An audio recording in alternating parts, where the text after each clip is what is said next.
I'm going to call this meeting of the Carpentersville Village Board to order. Terry, would you please call the roll?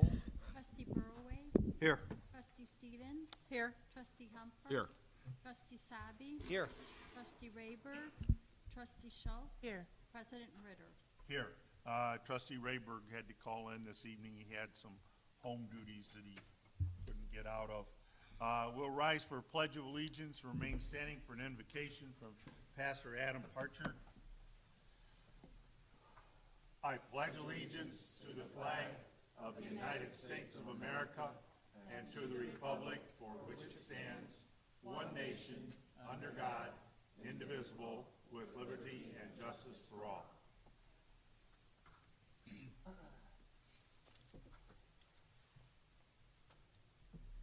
Teddy Roosevelt was a man who had a reputation for being pretty frank and direct. And in 1900 he said these words, it's right before he took the White House. He says, "No community is healthy when it is ever necessary to distinguish one politician from his fellows because he is honest. Moreover, it is not enough that a public official should be honest. No amount of honesty will avail if he is not also brave and wise. The weakling and the coward cannot be saved by honesty alone." So kind of leadership has two virtues I think are very simple until they become really inconvenient, and those are, of course, honesty and courage. And so all of you men and women on this board have earned the right to be where you're at, and you have earned the trust of the people of Carpentersville. So along with that comes a great honor of humility and integrity in a public service, and I know that you're all up to that task as we serve the business of the people of Carpentersville. So let's settle our hearts for a moment of prayer. God of all creation, we come before you today to give you honor and praise because you're worthy of praise. You're the source of all that is good. You're the source of all of our blessings. And thank you for every gift that we've been given. We thank you for the opportunity to come and to gather together this day. And we ask for your hand of blessing on this meeting, and we ask that you would guide and direct our meeting so that it's full of wisdom, productivity, and respect for one another. So thank you for helping us to accomplish our work and our goals this day. And in your name I pray. Amen.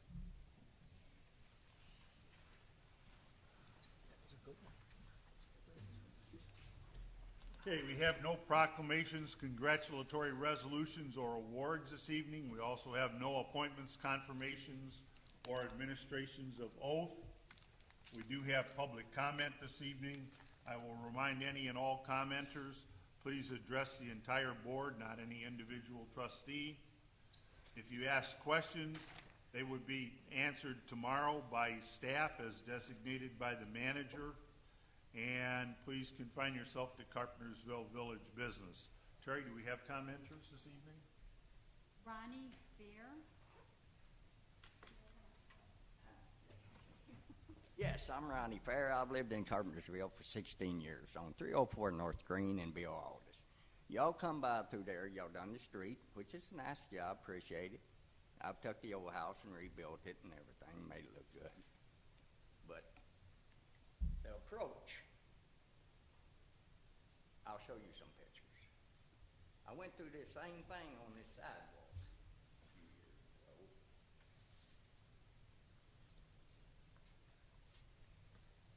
Would any of y'all like your place to look like this? Let's look at the picture. To do something like that, it's pitiful. What specifically is the problem? It's the approach. Scroll through the pictures. Would you like to have it in your? If it's mine, I'll fix it. All you got to do is say it's mine. Give me the deed or whatever. I'll fix it. But it belongs to the city, and y'all know it. Is that your? That's all I got to say. And you're sticking to it. I'm sticking to it. So whatever y'all decide, it's y'all's privilege and everything. I'll go from here with it. As I said, somebody will contact you tomorrow. No problem. Tell you what's going to happen. Thank you.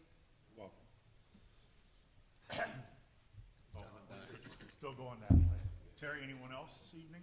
Thank you for coming. Thank you Okay. very much. Okay. Thanks for coming. Next would be the consent agenda. All items listed on the consent agenda will be enacted by one motion.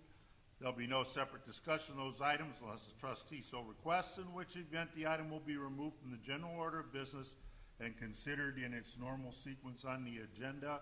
Before we do that, though, I am going to remove item F. There's a couple of T's and a couple of I's that have to be crossed and dotted, so we're not quite ready to deal with item F this evening. We'll probably be at the next meeting. With that, are there any other items to be removed? I motion to pass the consent agenda. Do I need to amend that to as amended? I'll second. Motion Paul, second Ginger. Roll call. Okay. Roll call. Trustee Schultz? Yes. Trustee Burlway? Yes. Trustee Stevens? Yes. Trustee Humper? Yes. Trustee Sabi? Yes. Consent agenda passes. Reports of managers, officers, commissions, and staff. Mark, you have a couple of guests here this evening. I do.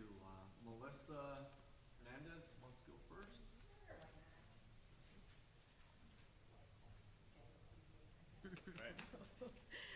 Thank you very much for the opportunity to once again present to you guys tonight.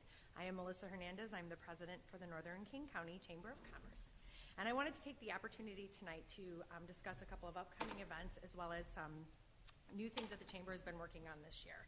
So I wouldn't forget anything. I wrote out a little speech, and I will give that to you right now. So since 2008, the Chamber has been aggressively working on ways to promote our local businesses, offer value, and stay current with trends and promotional opportunities.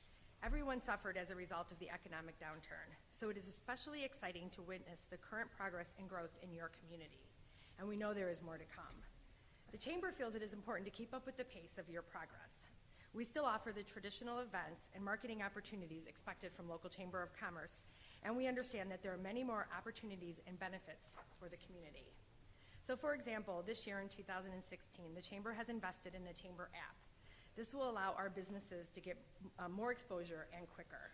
The app will allow members of the community to contact a business, send out a request for a proposal to several businesses in the same industry at one time. It'll also list all of the Chamber events as well as offer the opportunity for the villages to have any community events listed on our app. Along with the listing of the events, there'll be the capability of push notifications. So obviously this year it's not going to happen, but your event, the Slide the City, we could push that out via text to anybody who had our app and encourage them to participate in your events, your Civil War event, just to name a few. We will have separate lists for anybody who's looking for business events or anybody who's looking for community events so that we don't overwhelm people with tons of notifications. The app is also going to have a business resource tab on it. And what we'd like from you guys is a list of the resources that you feel would be helpful to any business within the village that's looking to grow, expand. Who would they contact through the village? What links would be a useful resource for them, such as the Small Business Development Center or SCORE. So we would like to work with you guys to make sure that that button on the app is most up-to-date and relevant for our business community. And being regional, we would have that for all of our villages. Along with the app, some of you may be aware, the Chamber has been hosting quarterly economic and legislative meetings. We've had a representative from each village attend, and we've given updates and shared common concerns and frustrations that affect us all. We've also provided dynamic speakers and given updates on new developments that are coming into our area and how, as a region, we will all be impacted by them. We feel these meetings have opened up a really great dialogue between the 5 villages, and we're really encouraged and excited for the participation. The Legislative Committee has also talked about recreating the Mayor's Breakfast that we haven't done since I've been with the Chamber, which is almost 10 years.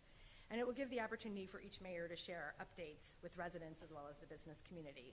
We have scheduled the first Mayor's Breakfast for September 9th at Randall Oaks in West Dundee.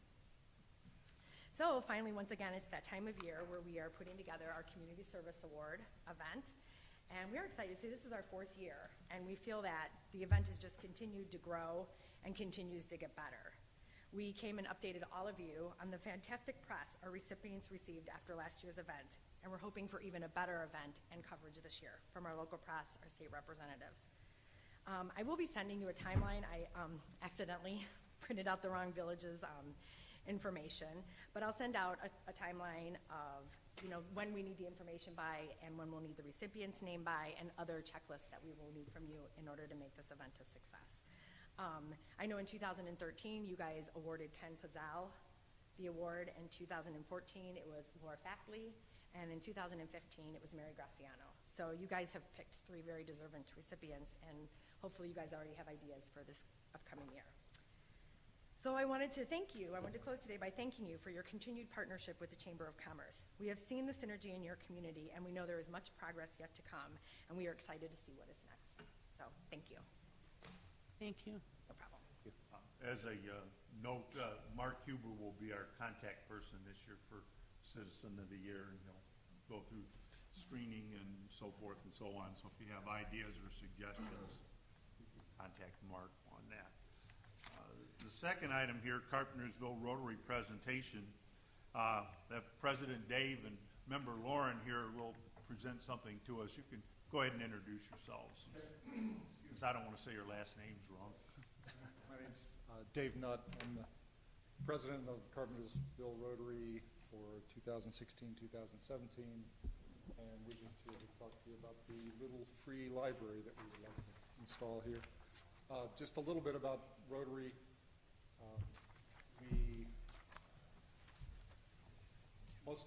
Most of the money that we raise comes right back into the Carpentersville community. Probably the biggest thing that we do is Operation Warm, where we provide something on the order of 300 coats, hats, and mittens to underprivileged kids here in Carpentersville. A few of the things that we do in order to raise money. Coming up in August, we're going to host a corn boil at the Civil War reenactment. And we have a 5K, which we do every year at Raceway Woods. If any of you would like, I've got a bunch of flyers here that you may see them in windows around Carpentersville. We're a small club, only around 15 members. We're always looking for more members. If you or anyone you know is interested or would like to attend one of our meetings, we meet at Denny's over in front of Spring Hill Mall on Wednesday morning at 7 a.m. Just about every Wednesday. So with that, I'd like to turn it over to Lauren. She's the one that came up with this idea, and so we hope you like it. Thank you. Thanks for giving us a couple minutes to speak this evening. In case you're not familiar with them, little free libraries are referred to as community book exchanges, neighborhood book exchanges, and pop-up libraries. A little free library is about the size of a dollhouse. It's available in a public space and offers an assortment of books for all ages. The purpose of a little free library is to give passersby a chance to acquire a book at no charge and donate a book. One of the 5 focus areas of Rotary International is education and literacy. To increase adult literacy and to reduce gender disparity in education. And with this goal in mind, Carpentersville Rotary would like to construct a little free library in the village of Carpentersville. In selecting a location, we tried to determine a place that is both accessible to foot traffic and is located in a community that may lack access to books. The Carpentersville Village Hall, in its adjacency to Meadowdale Apartments, it meets both criteria. We intend to stock the Little Free Library with both English and Spanish texts and to offer a good variety of both adult and children's titles. And I know of which I speak because I am Assistant Director of Support Services at the Fox River Valley Public Library District, so I have a great passion for books and for getting them out in the community. A member of Carpentersville Rotary, a lot of time me, will be monitoring the library weekly, making sure that it's clean and well stocked. And there are currently 2 little free libraries in East Dundee at the depot and at a private residence. And there is 1 little free library in West Dundee at Huffman Park. But there's only 1 in Carpentersville right now, despite Carpentersville's size, at Sunny Elementary. So In the handout, there's a picture of the model that we would like to install. Although that's just a picture for illustrative purposes, we would like to paint it rotary blue and put our emblem on it. What we need from you is permission to install the box, and if the village would like to install the box, so be it. The Rotary is also happy to do the installation. It's your prerogative how you'd like to handle that. Carpentersville Rotary will provide the box. We'll provide all the installation materials, meaning the post mounting and installation hardware. We'll provide books, and we'll provide volunteers to maintain on a regular basis. This will be an unlocked library, so available 24/7. And I hope with these points in this handout we've addressed any concerns that you might have, and if you have any questions or anything, we're happy to assist. Staff has looked at this, and the location we're looking at is the south entrance, either right against the wall face on the west edge as you come in the door, or in the little garden space if it's too large to mount on the brick face. Any questions from the board or any concerns? Otherwise, I'll just poll the board and make sure that everybody's okay with this, and we'll go forward. Ginger, question? I just have a comment. I drive by the one in Huffman Park every day, and just about every day I see somebody standing there looking at a book. Or, in fact, I saw one girl just standing there reading one, and I thought, are you going to sit down? Are you going to take it with you? Or are you just going to stand there and read the book? So I'm all for it. I think it's a great idea. Absolutely. Anyone else? Comments or questions? No. Thank you. Very good. If not, everybody's okay with this? Yeah. Done. Thank you. Well, Mr. whenever you're ready, we'll be ready. Mr. Nutt, here's some extras if you wanted to. And if anybody Thank wants you. a 5K poster, I'm sure he'd be glad to give you one to put up where you work or where you live. So we had a team last year. Village team. Thank you. Thank you. Thank you very much. And I have one additional item I'll recognize, if we could, Kevin Gray. Just, it's new business, but also just a chance to talk about the trees. Just your update. Go ahead and go for it now, so we will avoid the. So I just recently completed finishing the rating of the ash trees. There are currently about 206 ash trees 306 ash trees remaining in the village, with about 130 of them left in the Silverstone subdivision, which they are actually treating those trees. So actually all those trees are pretty much rated a 1.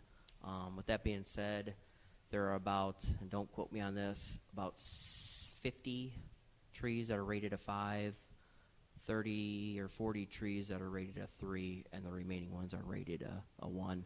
So at the next audit and finance meeting, we're going to request that the 5s and 3s be removed this fall, which would be about close to about 100 trees. So all we'd have left is the 1s remaining in the village. One's in very good shape. Ones are in very good shape. With that being said, we're in the process of doing a fall tree replacement project. I think our budget's right around $60,000, and we're looking to replace about 222 trees. So like I said, that'll be bid out this fall. I do want to warn you that I'm hearing in the industry trees costs are actually rising, because the stock at the nurseries are actually getting depleted now, with a lot of communities taking advantage of putting in the trees.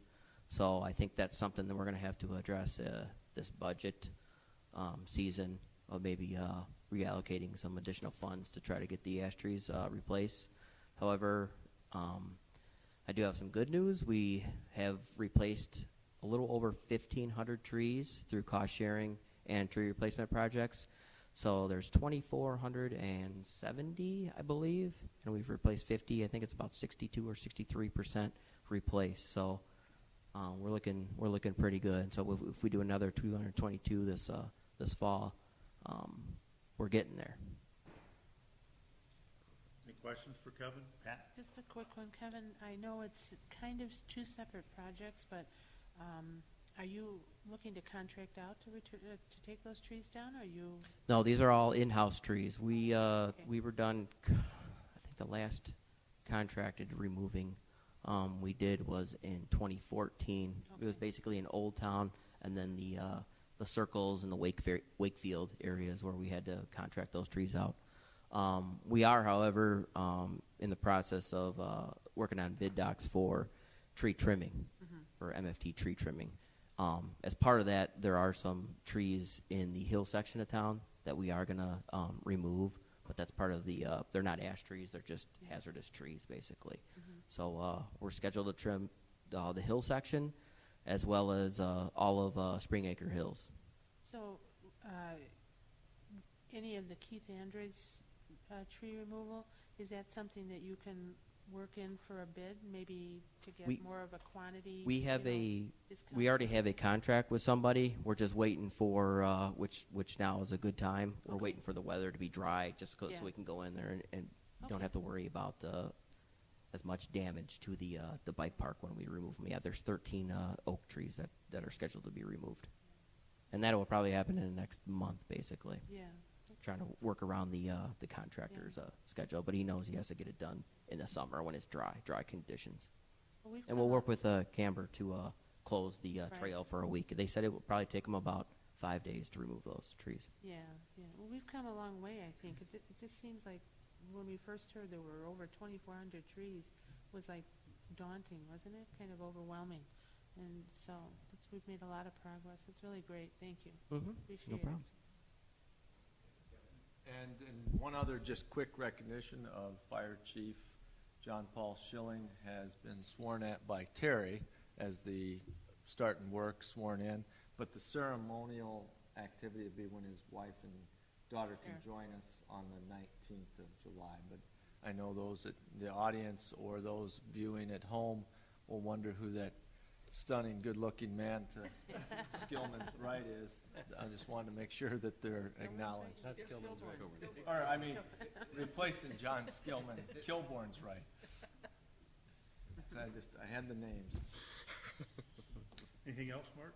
That would conclude the manager's report tonight. Okay, no old business. New business, a resolution approving an intergovernmental agreement with the Forest Preserve District of Kane County. And you have to do commissions. Oh, that's right, commissions and staff. I was jumping right across that. Well, Pat, I know how much you want to give your report, so Pat, do you have your commission report? Yeah, I do. I just have a couple of Sorry. small things. No, that's all right. I looked over, I saw Paul laughing. He's got a BDC stuff. Anyway, parks. I just wanted to thank the Parks Committee. Again, I sent out an email. We took on a little project, a little something different to do. But it was actually very nice, well attended. Over at the Jerry Hoffman School, they were looking for somebody to kind of help them plant a butterfly garden, if you will, right at the entrance of their door. Ultimately, they're going to have a bench put in. They have the funds to do it. And she's not here. Wanted to thank Julie Butters again.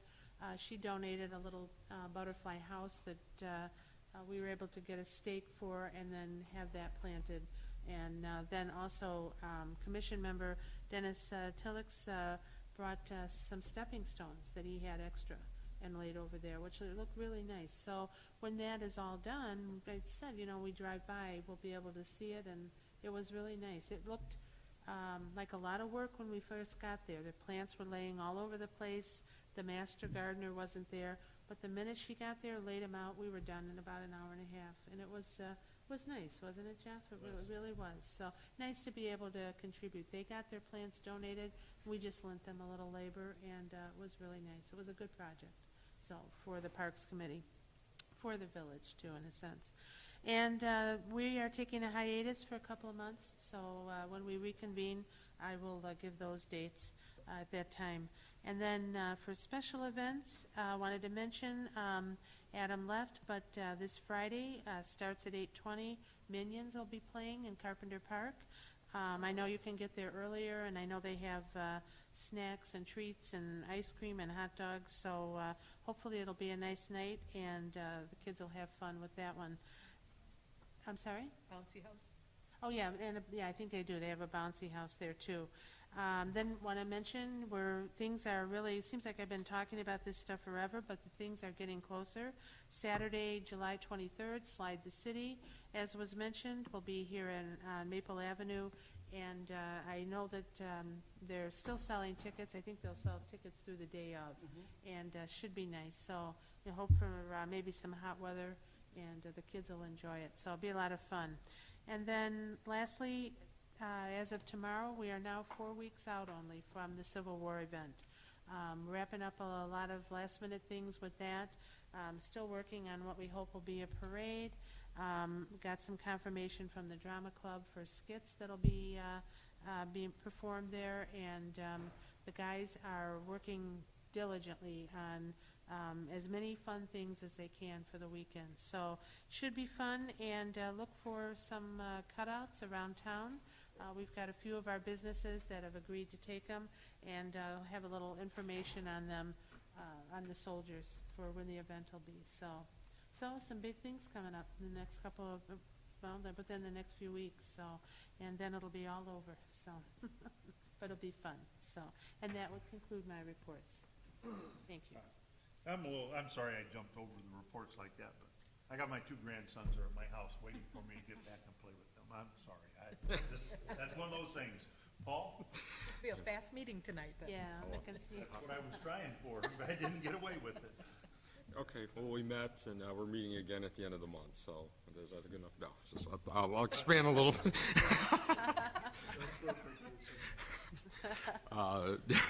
We met on June 28th, Business Development. We had a pretty good agenda. We start off going through the village branding, just bringing all the members up to date with where we're at in that process. They're very happy about it as far as the progress that's been made at this point.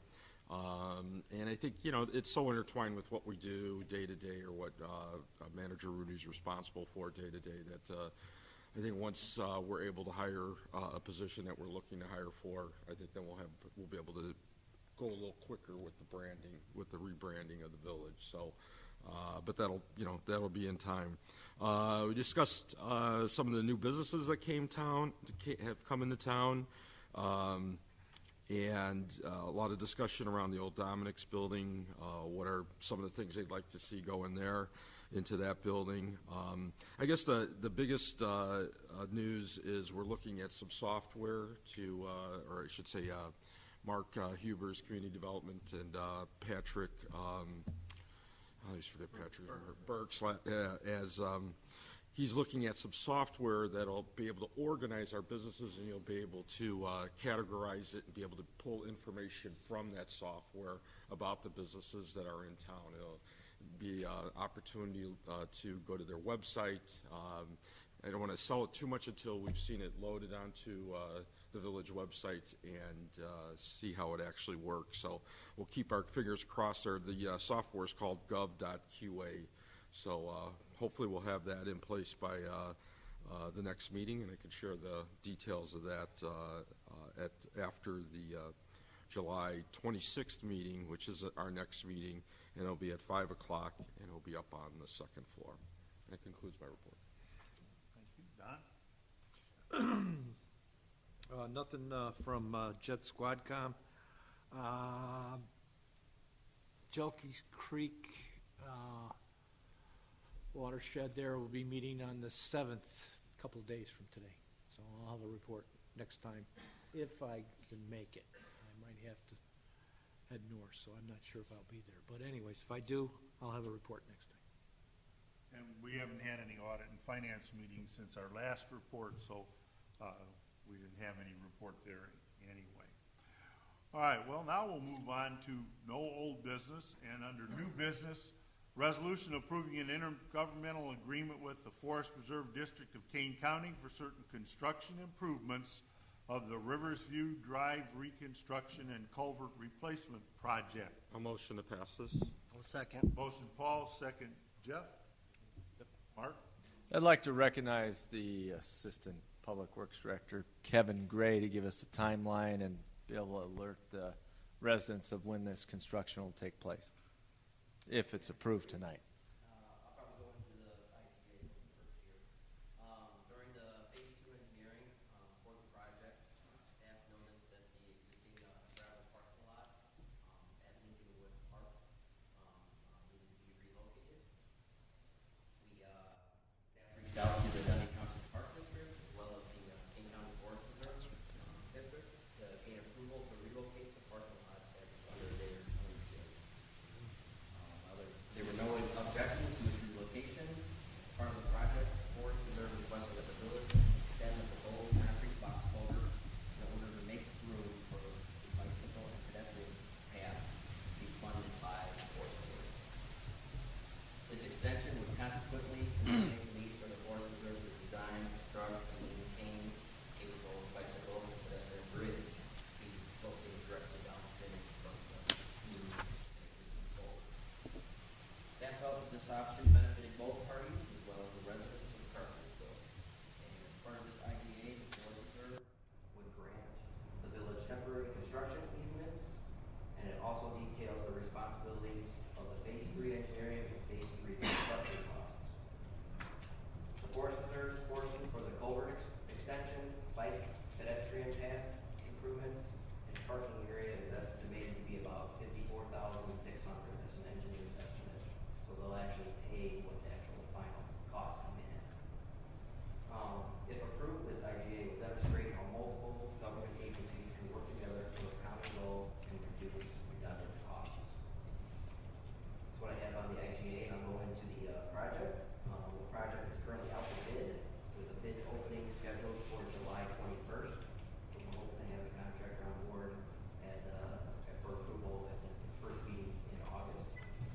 The project consists of new roadway pavement, a new concrete box culvert, curb and gutters, parking stalls, compensatory floodplain storage, trees, and street lighting.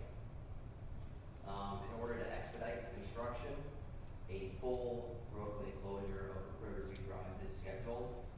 So basically, the residents will access the subdivision during construction through General Breeze stairs. The project is anticipated to be substantially completed. We're hoping, it all depends on weather, by the end of November. And I think that's all I have. So if you have any questions regarding the IGA or the project, I'd be happy to answer them. Regarding the park that's there, is the park district going to improve that? Do you know? Park is relatively new, it's like 3 or 4 years old. They redid all the toys and everything. Yeah, 2 years old. Yeah. 2 years. Namely, the ball field. Ball field's was kind of in bad shape the last time I was out there. And I know they haven't, and I haven't heard anything about them redoing anything to the ball field, but I do know the playground equipment has been improved over the last couple of years. Okay. Just wondering.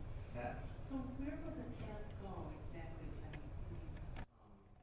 So there's current limestone path through Roeder, all the way down to Riverview Drive, and then it stops. That's where they had the Forest Reserve would have had to put in a pedestrian bridge. The floodplain, Army Corps, wetlands, they thought it would be a lot easier and cheaper to just add it into our project. So it's So then it that stops. part of the subdivision, kind of.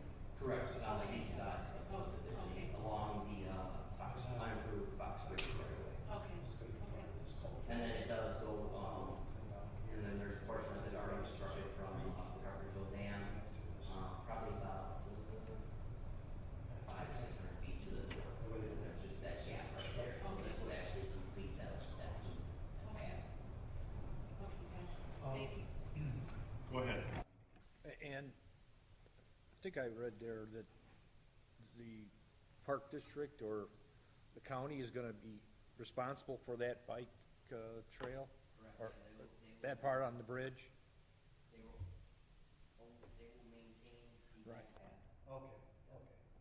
Yeah. We will not maintain that bike path. Just the culvert. The bridge. Just culvert and the roadway. I think it's a great plan. I really do. The culvert was in pretty bad shape. Yes. You could walk along there and look down and see the water as you walked over the bridge. I noted that about 3 or 4 years ago because I walked there a lot.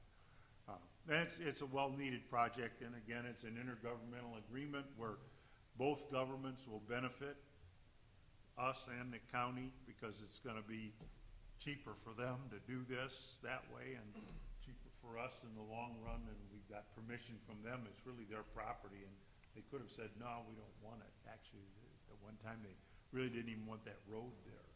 But through a lot of work and a lot of discussion, we made it clear that we have to have 2 entrances into Lincolnwood Manor. We can't take one of the entrances away and have only a single entrance. I'm sure the fire chief would be really excited about a single entrance to a 250 home subdivision. So it all works out for everybody by taking our time and nobody getting too excited about it, and just work until it's done. Any other questions or comments? If not, Terry, call the roll, please. Trustee Burroway? Yes. Thank you, Kevin. Trustee Stevens? Yes. Trustee Humper? Yes. Trustee Sabi? Yes. Trustee Schultz? Yes. Chief, when this is under construction, you'll get to figure out how to get service to 250 homes through one entrance, but I'm sure you can do that. Okay, trustee reports. We'll start with Jeff tonight. Okay, thank you. Just a couple things to go over. A reminder, we already talked about Slide the City, but that is coming up in a couple weeks, and yes, tickets are still available. And actually, if you like them on Facebook, they keep running specials as well, where you can get a discount as well. So you can still get some of those early rates. They've been advertising that. I unfortunately was not able to attend the fireworks in Carpenters Park because we were out of town, but I have heard nothing but great response. The city seems very happy with it, and they said this is the best display they've had in years, and everybody was very happy with that. We already touched on Movie in the Park. Another thing to discuss, Northern Kane County Chamber has their Fest on the Fox on July 16th. It's at Auto Engineering, starts at 11 o'clock in the morning. Great place to bring the kids down. There will be bands playing. There's a lot of local businesses that will be out and handing out things and giving information. The Village Voice competition is that day, and it's right down here. Last year, it was a wonderful event, even though we had a big storm right in the middle, but the event went on, so we're hoping for better weather this year. But that's July 16th, starting at 11 a.m., and a thank you to the Rotary for coming out tonight, and I think it's a great idea to have these little public libraries. So thank you. Oh, just a couple of things here. I was going to mention, too, I did attend the fireworks, and our Civil War unit had their cannons there, and they were spectacular, and people were still talking about it. Somebody videoed the whole thing. I sent it to you guys, put it on YouTube. The finale was unbelievable, and, of course, we had a lot of great comments. I think I sent one over to you also. I think people just really had a great time. It was a really, really nice night. And then also I wanted to mention just a couple of other things. I wanted to mention thank you again to Kevin Goethals for giving us a new domain name that we'll be using already. I think we already can, as a matter of fact. So thank you for that. I really appreciate your work on it. And then also wanted to just kind of give a little shout out to Spence again. I do all the time. Bob's Public Works, our sign guy. We now have a nice little sign over by what I'm sure most people wondered what that weedy section was at Oak Ridge and Maple, and now we have a sign there that states that it's our monarch butterfly garden. So, which is kind of nice, so people have a kind of a nice idea what it is we're trying to do over there, and I can't thank him enough for that. And I also wanted to say there was very quickly he was able to get a very large banner for the fireworks for the Civil War unit for their tent to have on that night, and we'll be able to reuse it in the park for advertising for the event. he did a really great job, and it was really nice. So they were pleased, and so were we. And then lastly, I wanted to say thank you, welcome to our new fire chief. So glad to have you on board. Looking forward to working with you, as I'm sure the rest of the board is. And that would conclude my report. Thank you. Don? I too want to welcome John Paul aboard. Nice to have you here. We'll be talking, I'm sure. And also, I'm looking forward to these upcoming events, especially that Civil War reenactment. I can hardly wait for that.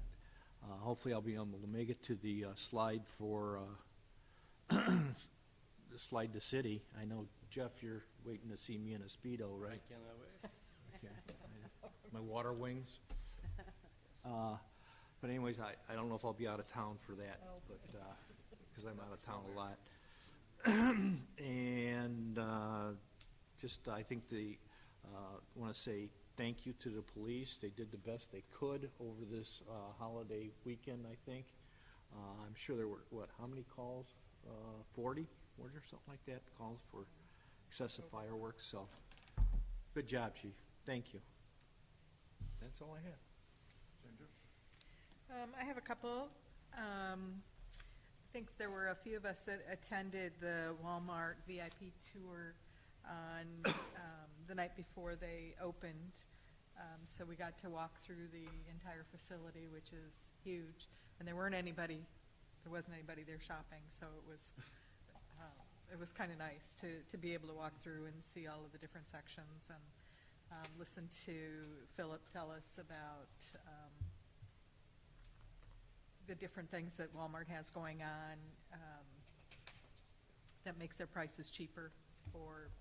For example, the milk. He told us about Walmart getting into their own dairy farming so that they can keep the costs low. And I think they started off with $1.62 a gallon of milk for the grand opening. So then early in the morning, the following morning was the ribbon cutting ceremony, and they were so busy by the time we got there at 7 o'clock, and they had opened at 6, and there were people already walking out with groceries and everything else. So I've since then talked to Phil a few days ago, and he said that there were 5 stores that opened that day, and we blew the sales numbers off the chart. To the next, I don't even know what store was next, but we were so far ahead of them that, so it was a very successful opening. And then that afternoon, I did a ride along with Rick Mattern from Community Development. That was a nice, I've been wanting to do it for a long time, and finally got around to doing it. It's just interesting to drive along and see the different things that are in violation. He had some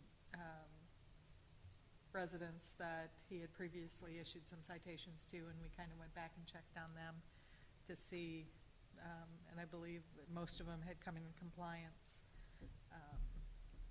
I think there was still one outstanding, but the person was home, had a nice conversation with them, and but it was a good learning experience. And then I went to the special events meeting, and our big focus is the Civil War event coming up the first weekend of August. It's I think the word has gotten out. Interestingly enough, I was having a conversation with my boss, and it turns out that her brother-in-law is a big reenactor and is participating. And I'm like, small world. Do we need volunteers? Have we? Well, we should could I use some, yeah. make an announcement that we're looking for parking, volunteers? I think, yeah, we might have some issues there, yeah. If you're interested in volunteering, we're going to need some assistance throughout the day, throughout the weekend. Call Bob. Bob Cole is saying, call me. So give Bob Cole a call down at the Public Works office if you're interested in volunteering for the event. We will need some. Bring your friends, have them call, but it'll be fun. It'll be a lot of fun. Ginger, you might want to mention that we're only looking for people for like a 2-hour shift. We don't want anyone to have to miss the event because they're Absolutely. It over won't in be an the all-day parking thing. lot It's just somewhere. Right. 2-hour increments. Right. So you won't be a slave to us all day. And that concludes my report. I don't have much to add to everything that's been said today, so I won't, except to welcome the new fire chief. So welcome aboard and good luck. Hey, Ed, one more thing real quick, too. I forgot, and Ginger mentioned Walmart, and special thank you to them. We went to the ribbon cutting, and they donated $2,500 to the Fish Food Pantry and $2,500 to the Boys and Girls Club of Dundee Township, and that was very nice. So. Yeah, I was really happy that I could make it to the Walmart opening.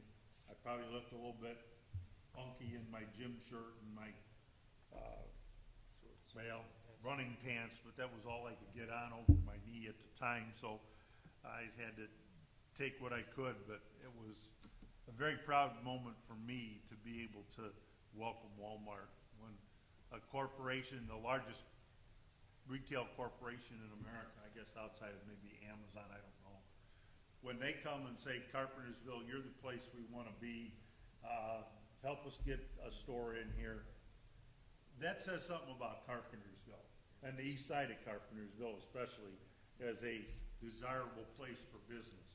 And as Ginger said, tremendous business. They had every line open and had people waiting in every single line, multiple people that first day at noon. And from what I understand, it hasn't subsided yet. So they picked the right place, and Carpentersville's the right place for other businesses that are looking for the same kind of success. So with that, I'll make that the end of my report. We do need to have a closed session this evening. We have to do items 2C1, 2C2, and 2C11 of the Open Meetings Act. And with that, I'd like a motion for closed session. I'll motion. I'll second. Motion, Jeff, second, Pat. Terry, call the roll on that, please. Trustee Stevens? Yes. Trustee Humphries? Yes. Trustee Sabi? Yes. Trustee Schultz? Yes. Trustee Burley? Yes. Move to closed session.